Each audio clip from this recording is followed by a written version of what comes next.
नमस्कार। आज बात होगी इतिहास की एक ऐसी खोई हुई आवाज की, एक ऐसे चश्मदीद गवाह की, जिसकी कहानी तो हमारे पास है, पर जिसका लिखा हुआ हर एक शब्द वक्त की धूल में कहीं खो गया है। तो सवाल ये है कि इतिहास के एक इतने अहम गवाह, जिसकी अपनी गवाही ही खो चुकी हो, उस तक आखिर पहुंचा कैसे जाए।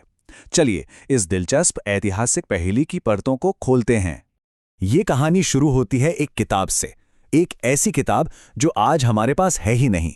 ये सिकंदर महान की भारत यात्रा का वो ब्यौरा था जिसे किसी ने अपनी आंखों से देखकर लिखा था। और इस खोए हुए खजाने का लेखक था एरिस्टोबुलस। देखिए, वो कोई आम सिपाही नहीं था, बल्कि एक बहुत ही काबिल इंजीनियर, इतिहासकार और एक ऐसा पारखी था जिसकी नज़र हर छोटी बड़ी बात पर रहती थी। तो यहाँ पर एक बहुत बड़ा सवाल खड़ा होता है ना? अगर उसकी लिखी असल किताब ही नहीं बची, तो फिर हम ये कैसे जान सकते हैं कि उसने आखिर देखा क्या था? इसका जवाब छिपा है बाद के इतिहासकारों के काम में। उन्होंने एरिस्टोबुलस की किताब को पढ़ा और उसके हिस्सों को अपनी किताबों में कोट किया। तो आज हमारे पास उसकी पूरी किताब तो नहीं, पर इन टुकड़ों और गूंजों के जरिए हम उसकी आंखों देखी बातों को जोड़कर समझ पाते हैं।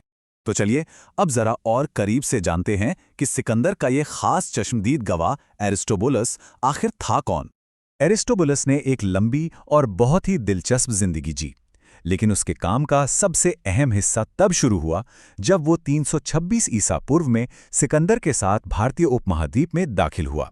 उसने अपनी आंखों से पंजाब और सिंधु के इलाके को देखा, और यही बात उसे इतना खास बना देती है। सोचिए, वो सिर्फ तलवार चलाने वाला एक सैनिक नहीं था, वो एक इंजीनियर था जो पुल बनवा रहा था, एक पर्यवेक्षक जिसकी नज़र हर छोटी बड़ी चीज पर थी, और एक इतिहासकार जो सब कुछ पूरी सच्चाई के साथ दर्ज करना चाहता था। तो फिर सवाल ये है कि एरिस्टोबुलस के इन बिखरे हुए टुकड़ों से हमें प्राचीन भारत के बारे में क्या पता चलता है।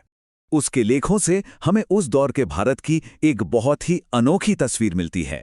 उसने यहाँ की विशाल नदियों, यहाँ की खेतीबाड़ी, यहाँ के मेहनती लोगों और यहाँ तक कि बरगद जैसे अनोखे पेड़ों के बारे में भी लिखा है। खास तौर पे उसके लेखों में हमें उस समय के कल्चरल शॉक की भी झलक मिलती है। जैसे उसने जब भारत की युद्ध हाथियों को देखा, तो वो यूनानी सेना के लिए एक बिल्कुल नया और हैरान कर देने वाला अनुभव था। इस बात ने उन पर बहुत गहरा असर डाला। वो भारत के दार्शनिकों और तपस्वियों से भी बहुत प्रभावित हुआ।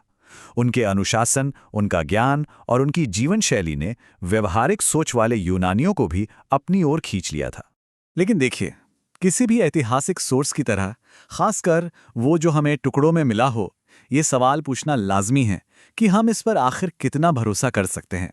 इतिहासकार उसकी बातों को बहुत सावधानी से तौलते हैं। उसका आई विटनेस होना, यानी सब कुछ अपनी आंखों से देखना, ये उसकी सबसे बड़ी ताकत है। पर हमें यह भी याद रखना होगा कि उसकी बातें हम तक एक यूनानी नजरिए से और दूसरे लेखकों की कलम से छनकर पहुंची हैं। लेकिन इन सब सीमाओं के बावजूद उस दौर के कई दूसरे यूनानी लेखकों के मुकाबले एरिस्टोबुलस को ज्यादा भरोसेमंद माना जाता है। क्यों? क्योंकि वो सच में वहां मौजूद था। उसने वो सब अपनी आंखों से देखा था। तो चलिए अब आखिर में ये देखते हैं कि इस खोई हुई आवाज ने इतिहास पर अपनी क्या छाप छोड़ी है। ये ज्ञान की एक कमाल की चेन है। सोचिए, एरिस्टोबुलस ने जो देखा उसे लिखा, फिर बाद के लेखकों ने उसके काम को अपनी किताबों में जगह दी, और आज सदियों बाद इतिहासकार उन्हीं उद्धरणों को एक बेहद कीमती सुराग की तरह इस्तेमाल करते हैं। सच तो ये है कि एरिस्टोबुलस की आवाज की इन गूंजों के बिना भारत में सिकंदर के अभियान और उस दौर के भारत यूनान संपर्क की हमारी समझ बहुत ही अधूरी रह जाती। ये हमें सोचने पर मजबूर करता है कि इतिहास में ऐसी और कितनी ही खोई हुई आवाजें होंगी जो अगर हमें मिल जाएं तो शायद दुनिया को देखने का हमारा नजरिया ही बदल जाए।